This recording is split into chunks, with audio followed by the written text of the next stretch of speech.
Pak e përfolur kjo dhe në media, ka goditur grupin e Jetmir Pepës.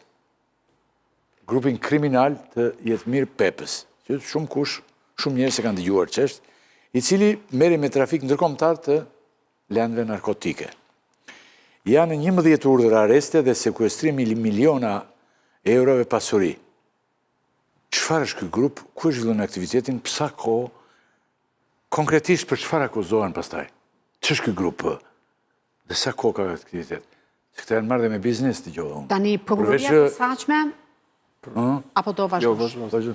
Prokuroria posaçme ka firmosur pas një jetimi 1 vjeçar 11 urdhër arreste, ku më kryesori prej personave të dyshuar është Jetmir Pepaj ose i njohur si Mir Pepaj. Ky konsiderohet si kreu i grupit, është personi i cili është i lidhur me kompaninë Pepa Group dhe kompania Pepa Group, por edhe një sër kompanish të tjera janë aktualisht nën sekuestro dhe llogaritet pasuria e tij të shkojë te afro 12 milion euro. Pra kjo është pasuria që është sekuestruar nga ana e SPAK-ut. Rezulton që ky grupim kriminal, duhet të sqaroj që nga 11 persona vetëm 3 janë arrestuar, njëri prej cilëve është vllai i Jetmir Pepajt, ndërkohë janë dhe 2 persona të tjerë antar të dyshuar të grupit, ndërkohë që pjesa tjetër nuk janë arrestuar. Jetmir Pepaj rezulton prej disa muajsh jashtë vendit. Tani lidhur me hetimet bëhet fjalë për pas zbërthimit të aplikacionit koduar Sky ECC janë evidentuar të paktën 8 episode të trafikut të kokainës në sasi të mëdha 1 ton, 2 ton, 5 ton e tjerë me radhë, por në total janë 7.5 ton kokainë që janë kryesisht të transportuara, të trafikuara nga Ekuadori ose nga Peruja në drejtim të Holandës apo të Belgjikës. Destinacionet ishin të ndryshëm, për shembull kishte një rast në drejtim të Suedis, një rast tjetër në drejtim të Hungarisë e të tjera me radhë, dhe ndërkohë kishte forma të ndryshme se si transportohej lënda narkotike, futej në rrushtë të thatë, gjë që nuk e kisha dëgjuar më herët, futej në lëng frutash të ngrira, përdorej në konserva peshku e tjera me radhë. Droga? Po, droga, në forma të ndryshme. Pra shkonte për shembull rrushin e thatë, e hasja për herë të parë nga këto grupime që janë goditur deri tani nga ana e prokurorisë posaçme. Po për te fakti që Jetmir Pepaj është një person i dyshuar tashmë për trafik, grup kriminal e tjera me radhë, ajo çfarë bën përshtypje është që kompania që zotrohet nga familjarët e Jetmir Pepës, kompania Pepa Group, rezulton të mos ikim nga profili Jetmir Pepës. Vazhdon? Tani Jetmir Pepa nuk është se kishte një profil të jashtëzakonshëm në Shqipëri, ishte thuajse një person i panjohur në 2 momente. Ky jetonte këtu. Pjesë më të madhe të kohës jetonte mes Shqipërisë dhe vendeve të Bashkimit Evropian dhe her pas here në Dubai. 2 momente ishte bërë publik. Një moment kur pati një sherr me një tjetër me krerët e një tjetër grupimi kriminal në një nga zonat rezidenciale në jug të vendit dhe u përplasën në një nga lokalet kryesore atje. Por sherri mes tyre u shua me sa duket edhe për shkak problematikave që kishin, dhe momenti i dytë pas përplasjes së 2 vajzave të showbizit, që njërën e kishte patur ish partnere dhe tjetrën partnere. Pra këto janë 2 momentet që është përfolur në median shqiptare, po sa i përket trafikut kokainës, nuk kishte patur akuzë të mëhershme, pavarësisht se kishte ndryshuar mbiemrin dhe kishte edhe një mbiemër tjetër. Me sa duket i trembej një hetimi të mundshëm nga ana autoriteteve tuaja, dhe duhet theksuar që në profil ishte njëri që kishte mbajtur një profil shumë të ulët. Por po të shikosh sasitë e kokainës që dyshohen se janë trafikuar nga ky grupim kriminal, vetëm në një periudhë fundi 2019-s, fillimi 2021-shit, pra më pak se një vit e gjysmë, janë vetëm sasi të kapura 7.5 ton kokainë. Llogaritë se sa të tjera mund të kenë kaluar që i përkasin këtij grupimi kriminal, që normalisht këto janë të evidentuara në komunikimet mes tyre, por nuk ngrihen si akuzë, sepse për të ngritur akuzën e trafikut të drogës duhet të kapësh sasinë e lëndës narkotike. Dhe 7.5 ton janë të bllokuara nga autoritetet belge dhe holandeze. Ndërkohë që nga bisedat, llogaritet ose më saktë hetuesit pretendojnë që ka sasi disa herë më të madhe se sa kjo që është kapur.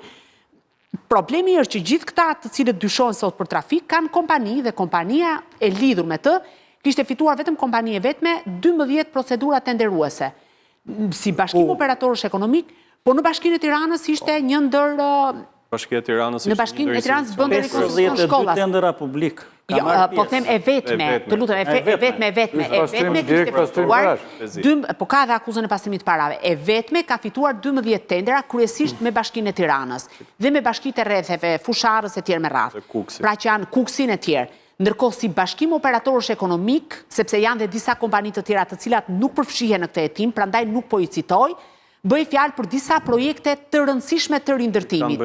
Dhe kishte fituar të paktën 6 procedura tenderuese në miliona euro dhe llogaritej si kompani që të kishte marrë rreth 70 milion euro tendera dhe punë publike. Po e vetme ka 12, pra këtë sqarim duhet të bëj. Pastaj pjesa tjetër, në total shkon 52. Tani me qënë se fole për tenderat, për shembull një ndër tenderat është ndërtimi i shkollës 9-vjeçare Pjetër Budi. Blerje materialesh për mirëmbajtjen e pishinave me Bashkinë e Tiranës. Ndërtimi i qendrës TEN është një qendër për rinin, po tender i Bashkisë së Tiranës. Rikonstruksion i varrezave të dëshmorëve. Ke pastaj rikonstruksion të kanaleve ujitse dhe kulluese me Bashkinë e Kukësit, shërbimi mirëmbajtjes së rrugëve rurale me Bashkinë e Kukësit, mirëmbajtje e rrugëve rurale Bashkia Fusharrës, ke ndërtimi mbrojtjes tumore nga erozioni i lumit Tërkuz është Bashkia Tiranë, ke, do më thënë, rikonstruksioni kanalit kullues në Shtiqen është po ashtu Bashkia Kukësit, ke të paktën 6 ose 7 projekte të rindërtimit. Bashkinë e Lezhës që ka të bëjë me mirëmbajtjen e rrugëve rurale, që është rreth 2.5 milion. Po ishte si bashkim operatorësh ekonomik. Jo, është vetëm. Ta, Jetmir Pepe tani është në kërkim. Në shumë emisione, mua më kujtohet tani, që ka vite që e bëj këtë emision, bile më kujtohet një gazetare tjetër që nuk ja përmendim emrin për arsye etike, e kisha unë, ja këtë tele e mori vesh me njerë në studio dhe i thashun përgatitur për ata që janë ratisur. Përgatitur i thash për ata që kanë ikur. Jo për këta që kanë arrestuar, se këta të vegjit fare i arrestojnë. Të rëndësishme të fare ikin. Edhe ajo, më përgatit lesh, asë soli asgje. Ata këshin ikur dhe ajo s'dinte asnjëm. Edhe njëmër që tha nga troj. Në përdhembë i tha gojë... Ka kjo me... Jo, ka, sepse ky ka ikur prap. Këtë se kapin të... S'kapim, kemi... Në kërkim, ky është në kërkim. Si ka mundësi tani? Nuk kapim, kemi 3-4 Me çfarë vjetë. kanë kuptuar unë zoti Rakipi? Kuptohet i për çfarë si kish kjo. Unë të solla një rast tjetër që më ka ndodhur. Ka vite që më ndodh kjo gjë, ku këta ikin të gjithë të rëndësishme. Jeni tipiku i njeriu që të ndodhin gjëra çuditshme. Po më ndodhin po pra, aty kishin ikur ata të gjithë. Atëherë, Dhe s'ma në mend asnjë. unë dhe Gjevahiri që i ndjekim nga afër institucionet e drejtësisë kemi kuptuar, përgjithsisht këta personazhe të cilët kanë qenë të futur thellë në krim të organizuar dhe kryesisht në trafikun e kokainës, vitet e fundit janë zhvendosur nga Shqipëria. Pra një pjesë të madhe të kohës e kalojnë jashtë dhe vetmja mundësi që të arrestohen është një bashkëpunim institucional me autoritetet e huaj. E vendit ku shkojnë. Dhe ne kemi patur njësër edhe Dubain që deri dje konsiderohej oazi i kriminalëve shqiptarë tjera me radhë, sikur është thyer rregulli dhe ata i kanë kthyer një pjesë të personazheve të kërkuar. Çka do thotë e vetmja mundësi që SPAK-u apo policia shqiptare të ketë sukses për kapjen e këtyre personazheve është që të bashkëpunojmë me autoritetet e huaja. Sepse duke e ditur shumë mirë çfarë kanë bërë, duke ditur që janë zbërthyer shumë aplikacione, duke ditur edhe faktin që ka pas shumë të penduar të drejtësisë kohët e fundit, me sa duket e kanë kuptuar që mund të jenë të radhës për të patur një urdhër arrest ndaj tyre, çka do thotë janë zhvendosur kryesisht në vende ku e ndjejnë veten të sigurt. Dhe kjo është e vetmja mënyrë ose i vetmi shpjegim që unë mund të jap në raport me këtë çështje. Ata janë atje si pasojë e dekonspirimit. Ata e dinë ka shumë pas mirë që ndaj tyre ka një hetim dhe ata largohen, lajmërohen në kohë. Ata bën një investim fillestar të kapin drejtues policie, drejtues prokurorie, i paguajnë, që dhe i thonë që juve paguani prej nesh dhe mbani prej nesh me lek, vetëm na thoni një ditë përpara që ne kemi këtë problem.